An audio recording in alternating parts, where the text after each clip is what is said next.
प्रिय छात्रों, नमस्कार। पिछली क्लास में जैसा कि हमने पढ़ा कि प्रकाश संश्लेषण की क्रिया क्या है, प्रकाश संश्लेषण की क्रिया क्या है, तो हमने बताया था कि हरे पौधे सूर्य के प्रकाश की उपस्थिति में कार्बन डाइऑक्साइड और जल के साथ अभिक्रिया करके कार्बोहाइड्रेट का निर्माण करती है।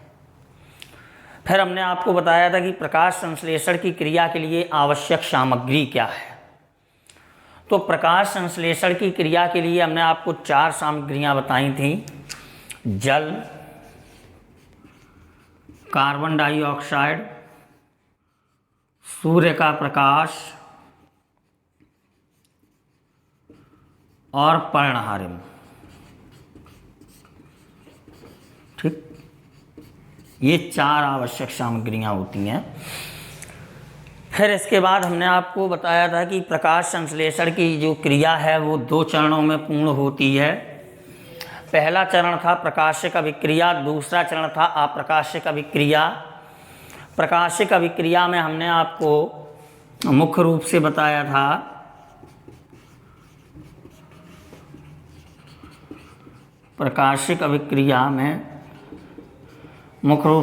था कि ये ग्रेना नामक संरचना में संपन्न होती है। इसमें 2 तरह के मुख्य कार्य होते हैं। पहला जल का अपघटन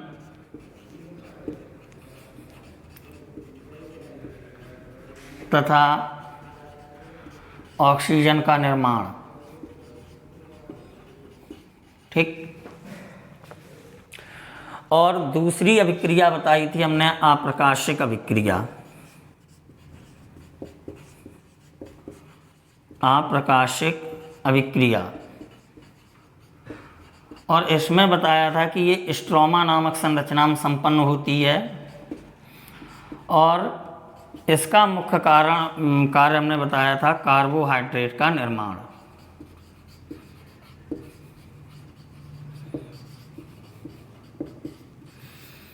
ठीक, यहाँ तक हम लोग पढ़ चुके थे। अब गंतव्य से आगे आज की क्लास में हम देखते हैं कि प्रकाश संश्लेषण की क्रिया को प्रभावित करने वाले कौन कौन से कारक हैं। मतलब कौन कौन से ऐसे फैक्टर हैं, कौन कौन से ऐसे कारक हैं जो प्रकाश संश्लेषण की क्रिया को प्रभावित करते हैं। प्रकाश संश्लेषण की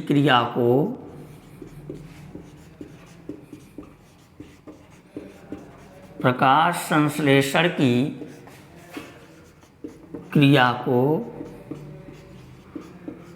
प्रभावित करने वाले कारक।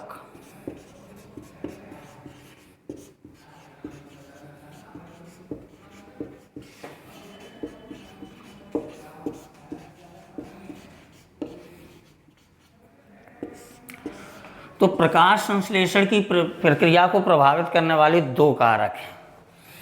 पहले होते हैं आंतरिक कारक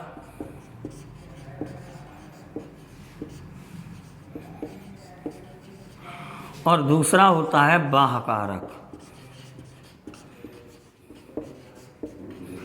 अब हमें ये अच्छे से मालूम है कि प्रकाश संश्लेषण की क्रिया जो है पत्ती में संपन्न होती है। ठीक, अब पत्ती के जो आंतरिक कारक हैं वो प्रकाश संश्लेषण की आंतरिक क्रिया को प्रभावित करने वाले होंगे और जो पत्ती के बाहर के होंगे वो बाह्य कारक होंगे। तो सबसे पहले हम बात करते हैं आंतरिक कारकों की।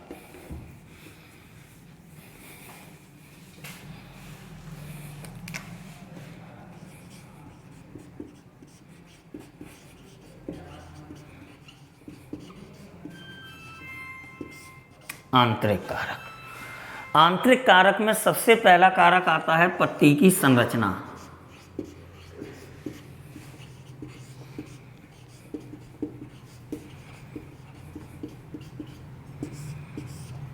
पत्ती की संरचना मतलब कहने का कि पत्ती की जो संरचना है कभी कभी इस प्रकार की हो जाती है कि प्रकाश उसमें जो है प्रकाश पूर्णतया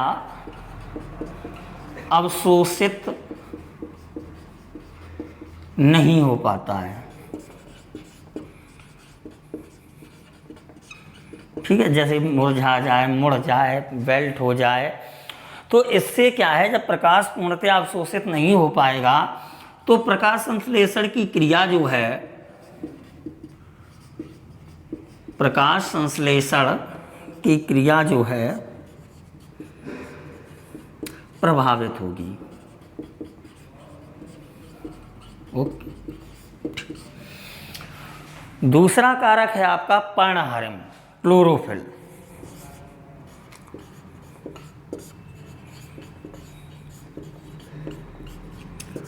पर्णहरिम, क्लोरोफिल। जिन भागों में देखो प्रकाश संश्लेषण की जो क्रिया है वो किसकी उपस्थिति में होती है, सूर्य के प्रकाश में और पर्णहरिम की उपस्थिति में। और मान लो पौधे के जिन हिस्सों में पर्णहरिम होता ही नहीं है, अनुपस्थित होता है, तो उनमें प्रकाश संश्लेषण की क्रिया संपन्न होएगी नहीं। यानी कि जिन भागों में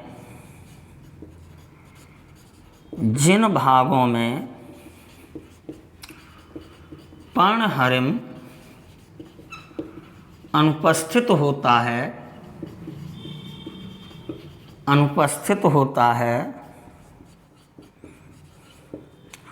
उनमें प्रकाश संश्लेषण की क्रिया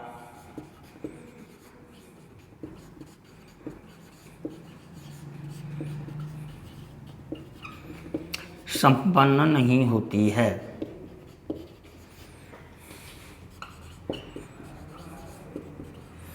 जैसे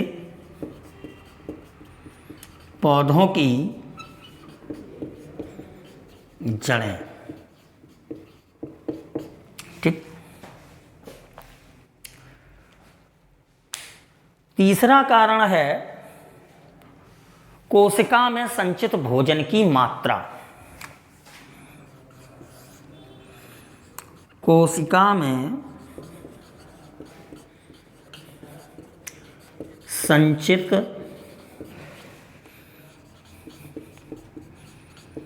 भोजन की मात्रा, ठीक है। अब कोशिका में संचित भोजन क्या होता है, स्टार्च। और पिछली कक्षा में हमने आपको बताया था कि जब पौधे में स्टार्च की अधिकता हो जाती है या अधिक मात्रा में एकत्रित हो जाता है तो प्रकाश संश्लेषण की जो दर है वो कम हो जाती है। तो कोशिका में संचित भोजन की मात्रा भी प्रकाश संश्लेषण की क्रिया को प्रभावित करती है। चौथा कारक है जीव द्रव्य। जीव द्रव्य, इसको अज्ञात कारक भी कहा जाता है। बहुत प्रश्न आता है, ध्यान रखना। इसको अज्ञात कारक भी कहते हैं, ठीक है। प्रश्न आता है कि आंतरिक कारक में अज्ञात कारक कौन सा होता है, या प्रकाश संश्लेषण की क्रिया को प्रभावित करने वाला अज्ञात कारक कौन सा है, तो जीव द्रव्य। बात करते हैं बाह्य कारक की।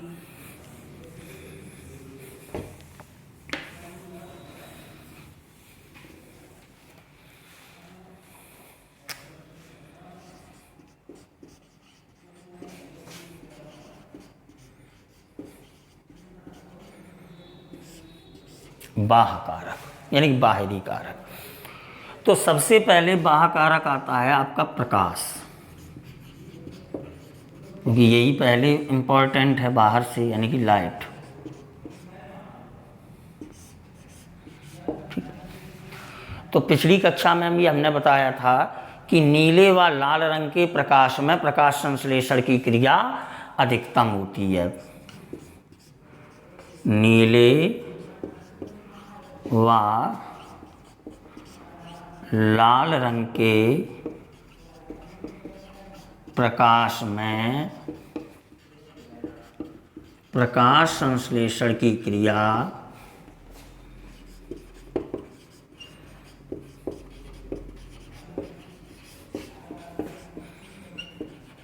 सर्वाधिक होती है।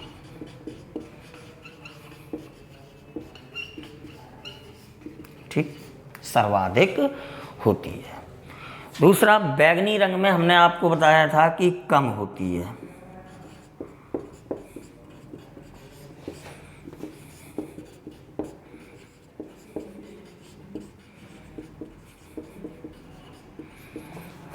प्रकाश में प्रकाश संश्लेषण की क्रिया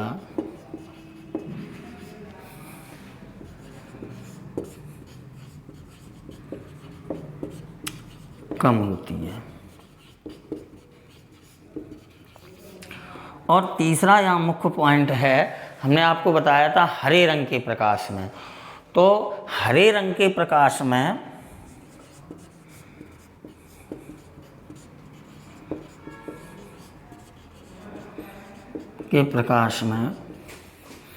प्रकाश संश्लेषण की क्रिया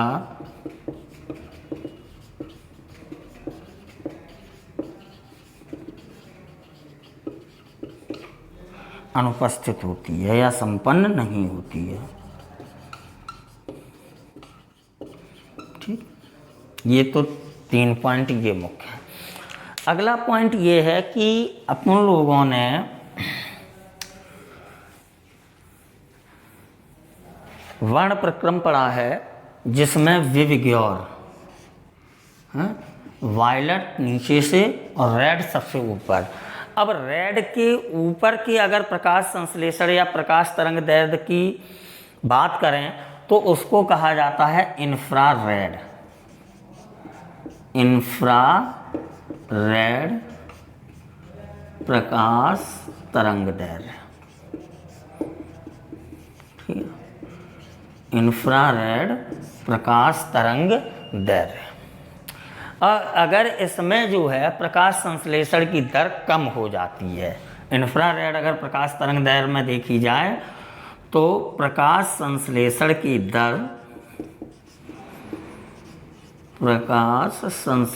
की दर कम हो जाती है। ठीक, कम हो जाती है, और ये कम हो जाती है तो इसको कहा जाता है रेड ड्रॉप। रेड ड्रॉप, ठीक है, रेड ड्रॉप के नाम से जाना जाता है। तो रेड ड्रॉप बिंदु कहाँ पर बनता है? इंफ्रारेड प्रकाश में। ये प्रश्न आता है यहाँ से कि रेड ड्रॉप बिंदु का निर्माण कहाँ पर होता है? तो इंफ्रारेड प्रकाश में। इंफ्रारेड प्रकाश क्या है? रेड तरंग दैर्ध्य से ऊपर की प्रकाश तरंग दैर्ध्य, ठीक है। और एक चीज़ ये कि अगर बहुत अधिक प्रकाश हो जाए, बहुत अधिक तीव्र प्रकाश हो जाए, ठीक है, बहुत अधिक, तो प्रकाश संश्लेषण की क्रिया भी कम हो जाती है, ठीक है। तो प्रकाश संश्लेषण की क्रिया घट जाती है, और इस घटने की बिंदु को कहा जाता है सोलेनाइजेशन। क्या कहा जाता है? सोलेनाइजेशन। प्रश्न आता है कि बहुत अधिक तीव्र प्रकाश में प्रकाश संश्लेषण की क्रिया घट जाती है। हाँ, इस प्रक्रिया को क्या कहा जाता है?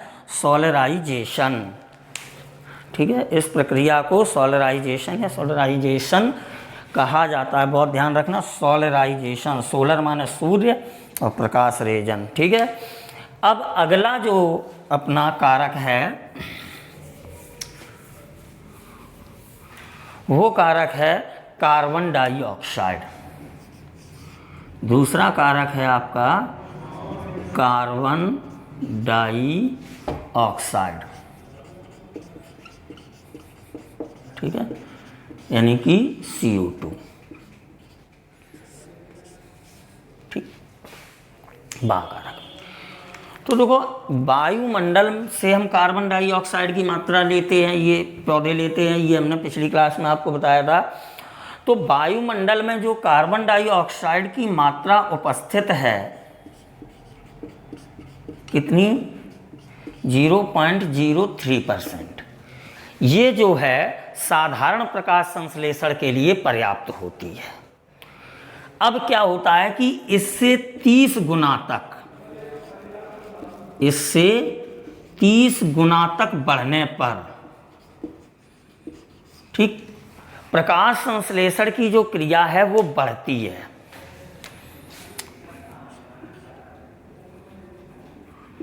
फोटोसिंथेसिस की जो क्रिया है वो बढ़ती है, ठीक है। लेकिन इससे अगर अधिक सांद्रता कर दी जाए, इससे और अधिक मात्रा बढ़ा दी जाए, तो कार्बन डाइऑक्साइड जो है पौधे की उपापचयी क्रियाओं को प्रभावित करने लगती है। उपापचयी क्रियाओं को प्रभावित करने लगती है, ठीक है, अगर और अधिक मात्रा बढ़ा दी जाए। उपापचयी में क्या आ जाएगा? फोटोसिंथेसिस, ठीक है। तो मतलब जो 0.03 मात्रा उपस्थित है हमारे वायुमंडल में, वो प्रकाश संश्लेषण के लिए आवश्यक है। लेकिन अगर इससे हम अधिक मात्रा बढ़ाएं तो 30 गुना तक बढ़ाने पर तो फोटोसिंथेसिस की क्रिया बढ़ती चली जाती है। लेकिन अगर इससे ज़्यादा बढ़ा दी जाए, ठीक, तो एक बिंदु ऐसा आएगा कि वहाँ से प्रकाश संश्लेषण की जो पौधे की उपापचयी क्रियाएं हैं वो प्रभावित होने लगती हैं। अगला वह कारक आता है तापमान।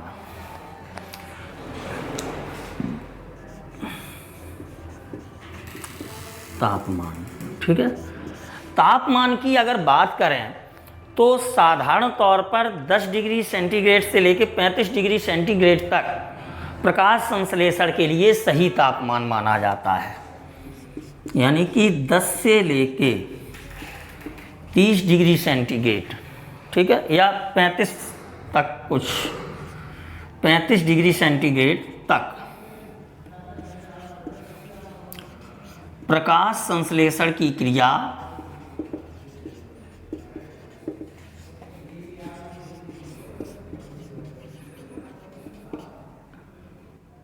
अच्छी मानी जाती है या सामान्य तौर पर चलती रहती है। इसके बाद क्या करें कि प्रत्येक 10 डिग्री सेंटीग्रेड टेम्परेचर बढ़ने पर, एक बहुत अच्छा प्रश्न है ये आता है कि प्रत्येक 10 डिग्री सेंटीग्रेड तापमान बढ़ाने पर प्रकाश संश्लेषण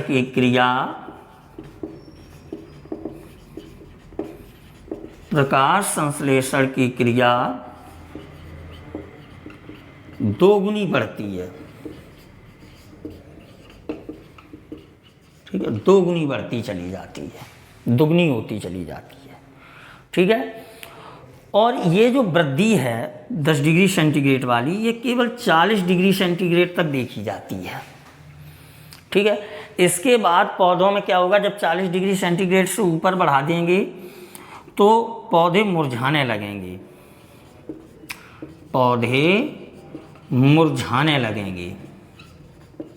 ठीक है। अब पौधे जब मुरझाने लगे तो प्रकाश संश्लेषण की क्रिया जो है की दर जो है वो कम होने लगती है। प्रकाश संश्लेषण की क्रिया घटने लगती है और कभी कभी ये शून्य अवस्था में पहुंच जाती है, ठीक है। तो कभी कभी प्रश्न आता है कि प्रकाश संश्लेषण की क्रिया शून्य अवस्था में कब पहुंचती है, तो 40 डिग्री सेंटीग्रेड से ऊपर, ठीक है।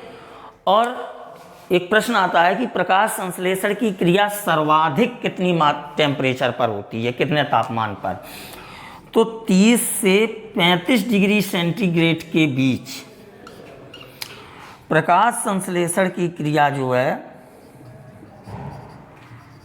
प्रकाश संश्लेषण की क्रिया सर्वाधिक होती है, ठीक है।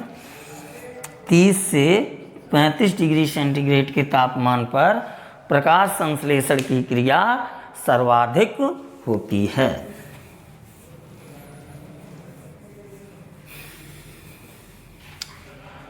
अब अगला कारक आता है जल, H2O, जल, ठीक है। जल की बात करें तो जल जो है पौधे जो है कहाँ से प्राप्त करते हैं, भूमि से, और जल के अपघटन से ही, जल के अपघटन से ही हमें ऑक्सीजन प्राप्त होती है। इस क्रिया में ऑक्सीजन प्राप्त होती है। दूसरी चीज़, अगर मान लो जल की कमी हो जाए तो कमी होने से एक रोग हो जाता है जिसको कहते हैं मिलानी। मिलानी है वेल्टिंग, WILTING, वेल्टिंग। ठीक है, वेल्टिंग यानी कि पत्तियों का सिकुड़ना की अवस्था आ जाती है, और जिससे क्या होता है कि जो जैविक क्रियाएं हैं वो प्रभावित होने लगती हैं। बात करते हैं कि जंतुओं पर प्रकाश का क्या प्रभाव पड़ता है इकोलॉजी में। ठीक है, तो जंतुओं पर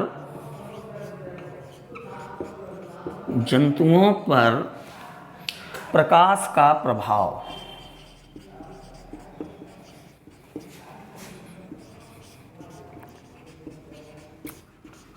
जंतुओं पर प्रकाश का प्रभाव। तो जंतुओं पर अगर सबसे पहला प्रभाव देखा जाए तो उपापचय पर प्रभाव पड़ता है। उपापचय पर प्रभाव, उपापचय क्रियाएं जिनको हम फिजियोलॉजिकल एक्टिविटीज़ भी कह सकते हैं। ठीक है, तो इन पे क्या होता है कि प्रकाश किरणों का बहुत बुरा प्रभाव पड़ता है। क्यों? क्योंकि किरणें जो हैं जंतुओं में प्रकाश रासायनिक परावर्तन की क्रिया संपन्न करती हैं। प्रकाश किरणें, बहुत इंपॉर्टेंट प्रश्न है, प्रकाश किरणें जंतुओं में प्रकाश रासायनिक परिवर्तन उत्पन्न करती हैं। प्रकाश रासायनिक परिवर्तन उत्पन्न करती हैं। ठीक है, और जब ये प्रकाश रासायनिक प्रभाव उत्पन्न होगा तो शरीर अपने आप डिस्टर्बेंस होगा। ठीक है, अगली बात आती है कि असमतापी जो शीत रक्त वाले जीव हैं वो सूर्य के प्रकाश की तीव्रता में कमी आने पर, ठीक है, अगर कमी आ जाए तो शीत निष्क्रियता में को प्रदर्शित करने लगते हैं। ध्यान दें, बहुत अच्छा प्रश्न है ये।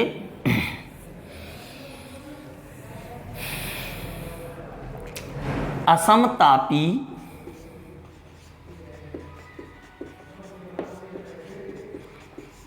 शीत रक्त वाले असमतापी जंतु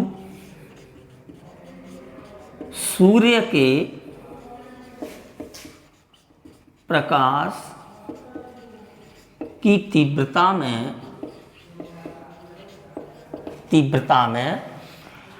कमी आ जाए, कमी के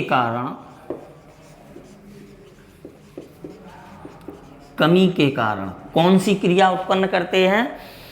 शीत निष्क्रियता, शीत निष्क्रियता। ठीक है, शीत निष्क्रियता प्रदर्शित करने लगते हैं।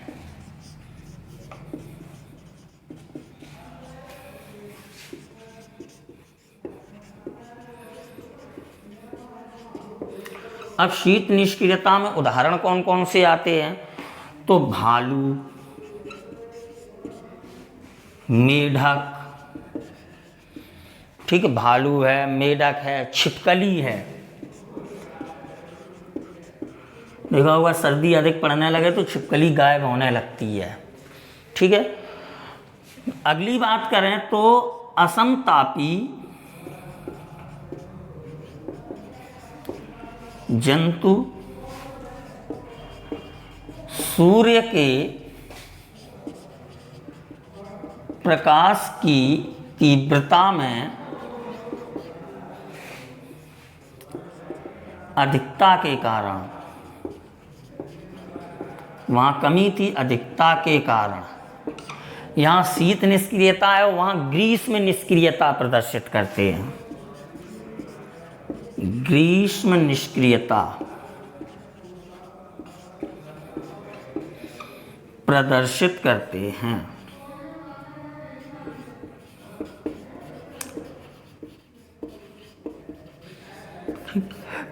ध्यान दें प्रश्न पे, इसके भी एग्जाम्पल देख लें। तो इसके एग्जाम्पल में आपके कुछ मछलियां हैं,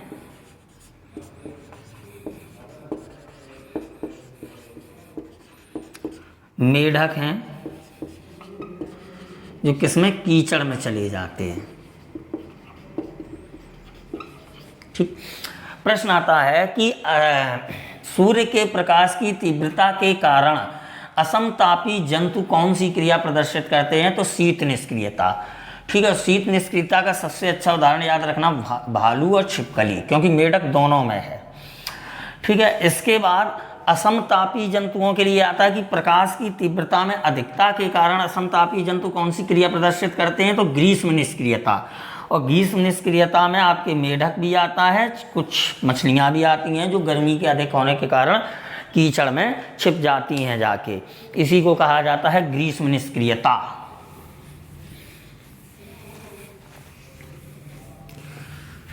अगले प्रभाव की बात करते हैं तो जंतु पे दूसरा प्रभाव पड़ता है प्रजनन पर प्रभाव।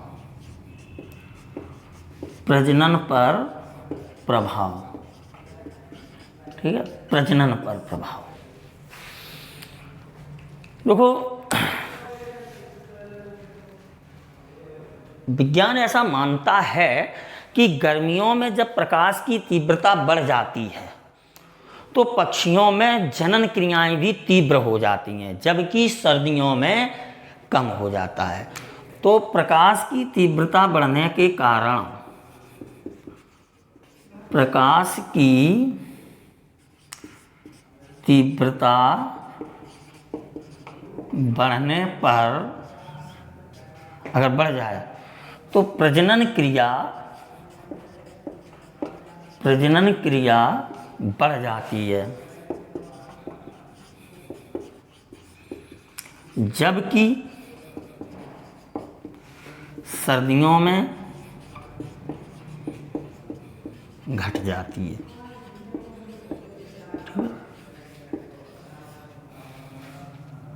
पक्षियों पे ये विशेषता पाई जाती है।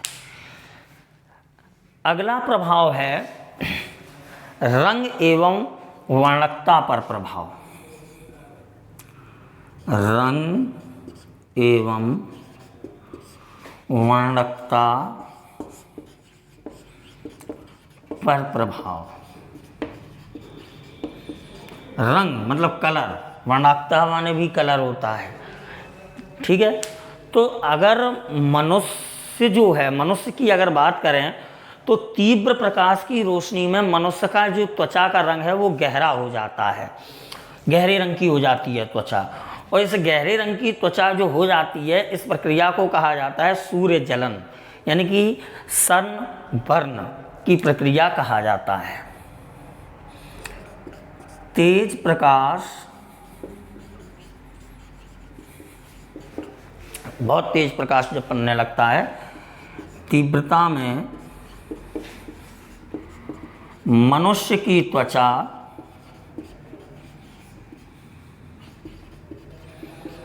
का रंग गहरा हो जाता है, डार्क हो जाता है। ठीक है, और इस प्रक्रिया को कहा जाता है सूर्य जलन।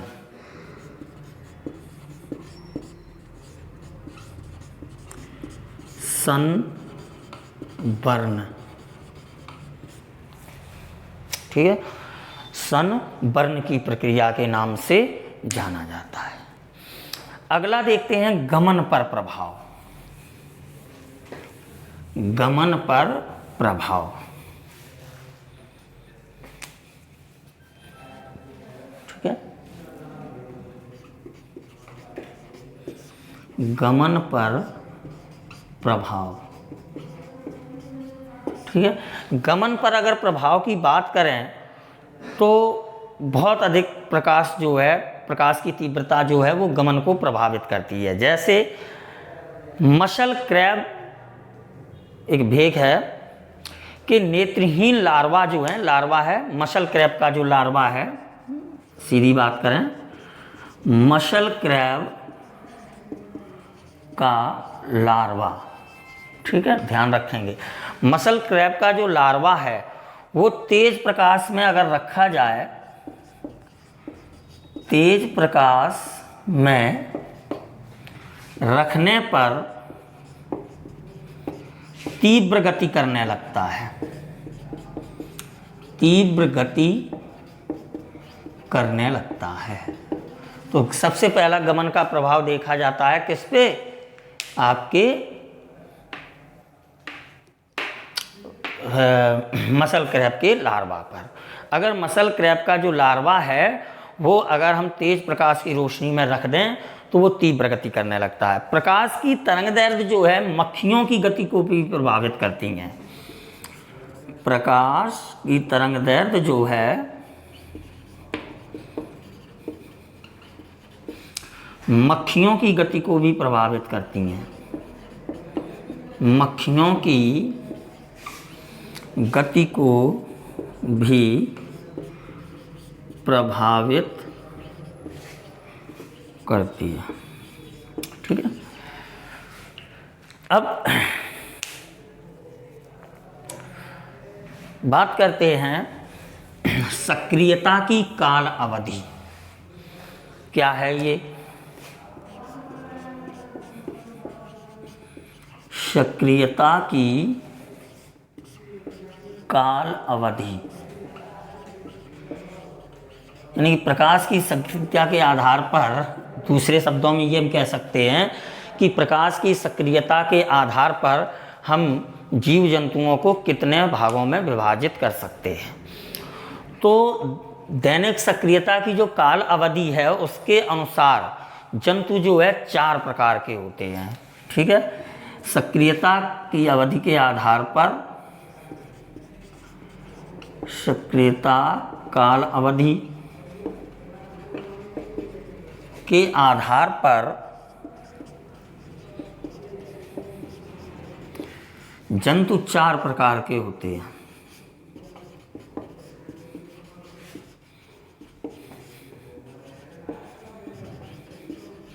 कितने प्रकार के होते हैं? 4 प्रकार के। नंबर 1 दिनचर। दिनचर, दिनचर का मतलब होता है जो दिन में सक्रिय रहते हैं, दिन में सक्रिय रहते हैं,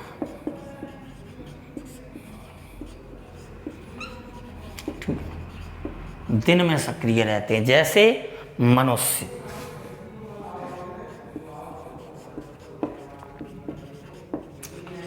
जैसे मनुष्य। दूसरा बात करते हैं रात्रिचर। रात्रिचर जो रात में सक्रिय रहते हैं, रात में सक्रिय रहते हैं। जैसे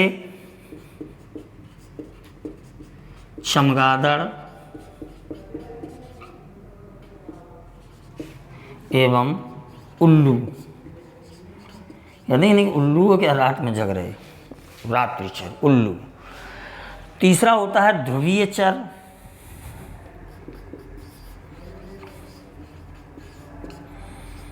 ध्रुवीय चर, ठीक है।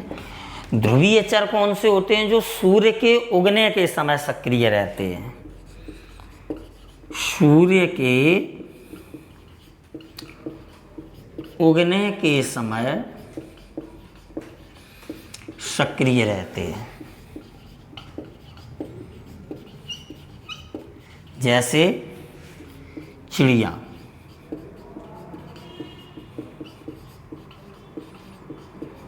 उठो लाल आंखें खोलो, हैं चिड़िया सुबह सुबह। अगला होता है संध्याचर। संध्याचर जो सूर्यास्त के समय सक्रिय रहते हैं, सूर्यास्त के समय सक्रिय रहते हैं।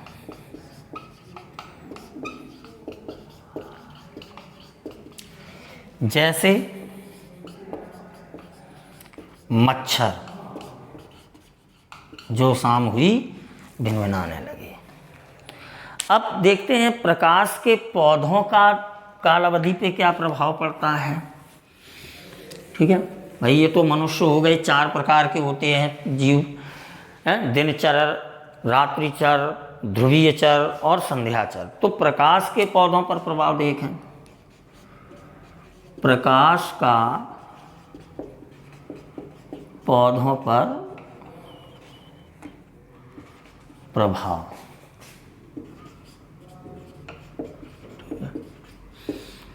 तो देखो प्रकाश के लिए जो सबसे पहले बात करते हैं कि प्रकाश का जो तीव्रता है उसका प्रभाव देखते हैं। तो प्रकाश की तीव्रता जो है प्रकाश संश्लेषण तथा बाष्पोत्सर्जन दोनों की क्रिया को प्रभावित करती है। प्रकाश पर पौधों का अगर प्रभाव देखें तो पहला प्रभाव देखते हैं प्रकाश की तीव्रता का, प्रकाश की तीव्रता का। ठीक है, तो प्रकाश की तीव्रता जो है वो प्रकाश संश्लेषण और वाष्पोत्सर्जन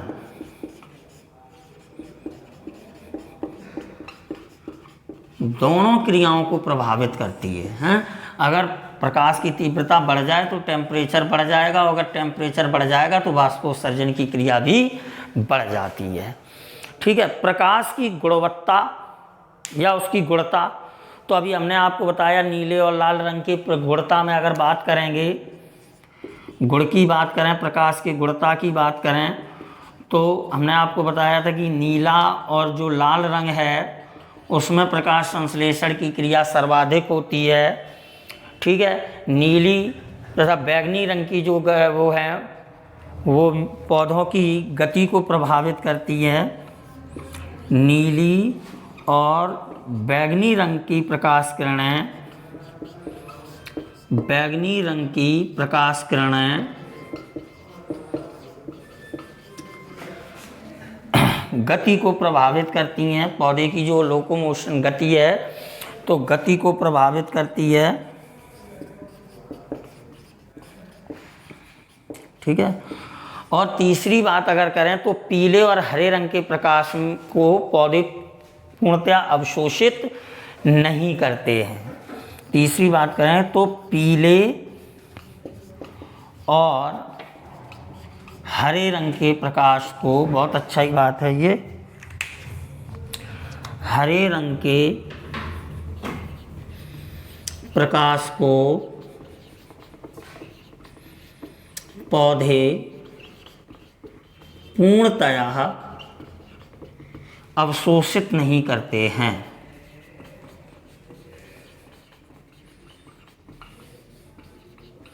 ठीक है, बहुत अच्छे प्रश्न है कि किन रंगों को या किस रंग के प्रकाश को पौधे अवशोषित नहीं करते हैं, तो पीले और हरे रंग को। अब प्रकाश की अवधि की बात करते हैं, तो प्रकाश की अवधि की अगर बात करेंगे तो प्रकाश की अवधि का प्रभाव जो है पुष्पासन पर पड़ता है। प्रकाश की अवधि, ठीक है, तो प्रकाश की जो अवधि है इसका प्रभाव जो है पुष्पासन पर पड़ता है। पुष्पासन मतलब पुष्पों का खिलना, उस पे पड़ता है। ठीक है, जिसको हम दीप्त काल के नाम से जानते हैं। किसके नाम से? दीप्ति काल के नाम से। ठीक है, ये जो अवधि है जिससे पुष्पासन पर प्रभाव पड़ता है, इस अवधि को हम लोग जो है दीप्त काल के नाम से जानते हैं। और दीप्त काल के आधार पर जो पौधे हैं वो 3 प्रकार के होते हैं। पहला प्रकार होता है छोटे दिन वाले या अल्प प्रकाशीय पौधे। छोटे दिन वाले या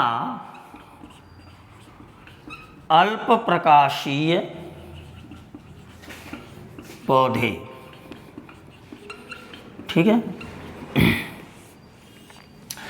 इसमें क्या होता है कि जो निर्णायक दीप्तिकाल से कम अवधि पर पुष्प उत्पन्न करते हैं, ऐसे पौधों को हम छोटे दिन वाले या अल्प प्रकाशीय पौधों की श्रेणी में रखते हैं।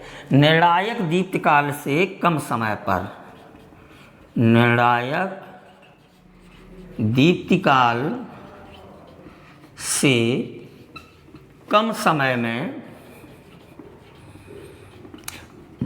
पुष्पासन करते हैं, मतलब जो समय निर्धारित हो उससे भी कम समय ले लें। जैसे बहुत इम्पोर्टेंट इसके उदाहरण होते हैं, सोयाबीन बहुत पूछा जाता है, कैसा है, अल्प प्रकाशीय पौधा है। तम्बाकू, जैंथियम, ठीक है, जैंथियम है, कैनाबिस तथा धान या चावल कहें, तो इसमें ये तीन बहुत याद रखना, सोयाबीन, तम्बाकू और धान, ये कैसे हैं, अल्प प्रकाशीय पौधे हैं। निम्न में कौन से अल्प प्रकाशीय पौधे हैं? दूसरे आते हैं आपके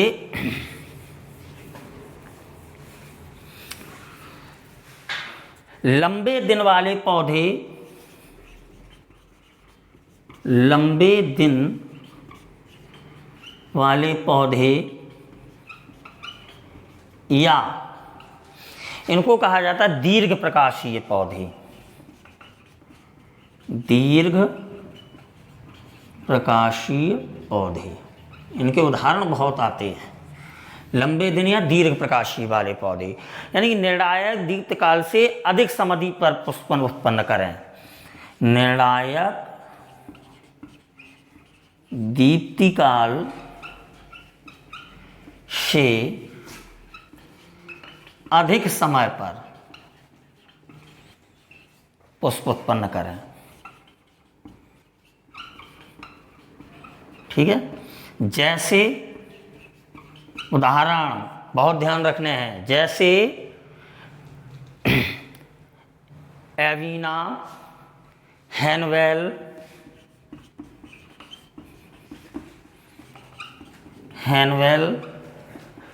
पालक, बहुत बार पूछा है, पालक कैसा पौधा है, दीर्घ प्रकाशीय पौधा है या लंबे दिन वाला पौधा है, डायंथस आदि। ठीक है, इसमें पालक बहुत इंपॉर्टेंट है, कई बार पूछा है टेटों में कि लंबे दिन वाला पौधा या दीर्घ प्रकाशीय पौधा कौन सा है। और तीसरा नंबर होता है आपका दिन उदासीन, दिन उदासीन, ठीक है, पौधे या प्रकाश, या इनका दूसरा नाम होता है प्रकाश उदासीन पौधे। प्रकाश उदासीन पौधे जिन पे निर्णायक दीप्तिकाल का कोई प्रभाव ना हो। निर्णायक दीप्तिकाल का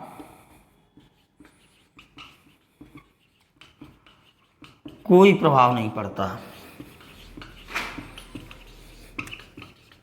इसके भी उदाहरण इंपॉर्टेंट हैं, जैसे बहुत इंपॉर्टेंट मक्का है, टमाटर है, मिर्च है, मक्का है, टमाटर है, मिर्च है, कपास है, सूरजमुखी है आदि। तो इनके उदाहरण बहुत इंपॉर्टेंट हैं। जैसे पूछ दिया जाए लंबे दिन, पालक कैसा है, लंबे दिन वाला पौधा है या दीर्घ प्रकाशीय पौधा है, या निम्न में उदासीन पौधा कौन है, दिन उदासीन पौधा क्या है, प्रकाश उदासीन पौधा कौन है, तो मक्का है, टमाटर, मिर्च, कपास, सूरज, या मिर्च कैसा पौधा है, तो प्रकाश उदासीन पौधा है, या लंबे दिन वाला या छोटा। इस तरह के प्रश्न इससे आते हैं। That's all.